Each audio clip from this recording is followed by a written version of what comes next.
Muitas vezes é difícil para quem está vivendo uma mudança de era perceber isso.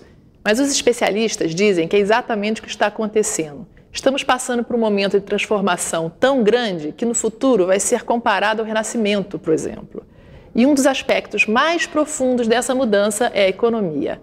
Quem vai explicar direitinho isso para a gente é a especialista em economia criativa e desenvolvimento e consultora das Nações Unidas, Lala de Anzelan. Tudo bom, Lala? Tudo bem. Lala, como é essa mudança na economia? Olha, essa mudança de era, ela provavelmente está relacionada ao fato da gente estar saindo de séculos, talvez milênios, onde toda a vida se organizava, a vida, política, economia, em torno de tudo que é material, tangível, palpável. Terra, ouro, petróleo. Se é material, tangível, é finito. E se é finito, gera um tipo de economia, que inclusive a definição da economia era a economia da escassez, a gestão dos recursos escassos, né? E essa economia da escassez tem como modelo trabalhar por competição. Só que agora a gente vê que o que tem mais valor é intangível. O que vale mais do que qualquer coisa hoje em dia, por exemplo, é o Google, que é totalmente intangível. No valor de um produto, 75% do valor dele está nos intangíveis, em marca, em design, em coisas que não são concretas. O que é esse intangível? Cultura, conhecimento, criatividade, que são infinitos. Porque se você tem uma maçã e divide, meia maçã para cada um. Então nós podemos brigar pela maçã. Mas conhecimento é o contrário. Se eu tenho um conhecimento e divido com você, a gente tem três. O meu, o seu e o que resultou da interação. E essa é a grande mudança, porque isso pode gerar outras relações totalmente diferentes. E uma economia que não é mais a economia da escassez, mas a economia da abundância. E que pode operar em modelos de cooperação e não em modelos de competição. Então, o grande X da questão nesta mudança é a percepção de que a gente está falando de um recurso que é o único que não apenas não se esgota, mas se renova e se multiplica com o uso. Então, é fantástico. Eu brinco dizendo que é uma espécie de galinha de ovos de ouro. E onde é que entra a economia criativa nisso? A economia criativa, na verdade, existem vários nomes, várias definições, é um conceito todo que ainda está sendo formulado. A gente chama de economia criativa o conceito mais amplo, que trabalha com tudo aquilo que tem cultura, conhecimento e criatividade como matéria-prima. E isso tem um espectro muito grande, que vai desde a gastronomia de uma localidade, a comida típica, etc., até a indústria audiovisual. Em escalas diferentes que vão do micro, do local, até o macro da grande indústria.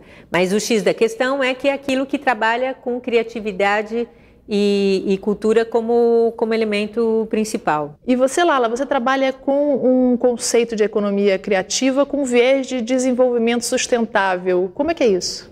A primeira ideia de indústria criativa foi formulada na Inglaterra há 15 anos, por aí, quando o Blair assumiu. E aí eles falam em indústria criativa. E os modelos que se originaram a partir daí são todos muito adequados ao hemisfério norte e não se adequam à situação de hemisfério sul. Essa unidade da ONU para a qual eu trabalho, que é a Unidade de Cooperação Sul-Sul, tem um programa de economia criativa e havia uma necessidade de desenvolver modelos adequados para as nossas realidades. O que caracteriza esse modelo? A percepção de que de uma atuação que é sistêmica e não setorial e que a gente nos interessa... Explica melhor, o que você quer dizer com sistêmica e não setorial? Sistêmica quer dizer, eu vejo a comunidade como um todo e eu parto da comunidade e não parto, por exemplo, de apoiar um setor deslocado de outros. Porque, em geral, as formulações de políticas que tem, vamos apoiar o setor audiovisual. Vamos apoiar o setor editorial, e não tem uma coisa sistêmica integrada, de você apoiar a comunidade naquilo que ela tem de diferente. O que distingue a economia criativa para o desenvolvimento sustentável dos outros modelos é principalmente o fato de que a gente está preocupado em atuar simultaneamente nas 4 dimensões da sustentabilidade.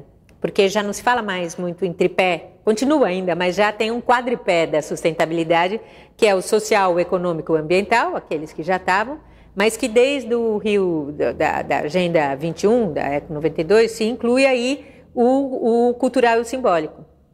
Então, são 4. O que quer dizer isso? Se você tem indústria de Madonna, indústria do disco em grande escala, tem um grande impacto econômico. Tem o mesmo impacto no social, no ambiental e no cultural? Impacto positivo? Pois é, isso que eu ia falar. Às vezes tem um impacto, mas um impacto positivo, ruim, né? Então, o que interessa para a gente são coisas que têm um impacto positivo nas 4 dimensões. Te dou um exemplo. Pegando de novo o exemplo de música. Comparativo Madonna de um lado, do outro lado, a música do Pará. Não sei se você sabe que o Pará faz sozinho mais discos do que o Brasil inteiro. O Pará lança mais de 400 títulos por ano. Tem um mercado que é inacreditável. É um consumo lá no Pará. Eles produzem essa quantidade de... Porque tem um mercado interno. Como que funciona isso? Por que atua nas 4 dimensões? Você tem... O mercado é gerado por o que estrutura isso tudo é uma coisa que, dentro do conceito de indústria criativa, é considerado um problema, os camelôs. Porque não tem rede de distribuição desses músicos. A rede de distribuição são os camelôs. Os músicos não ganham em direitos autorais.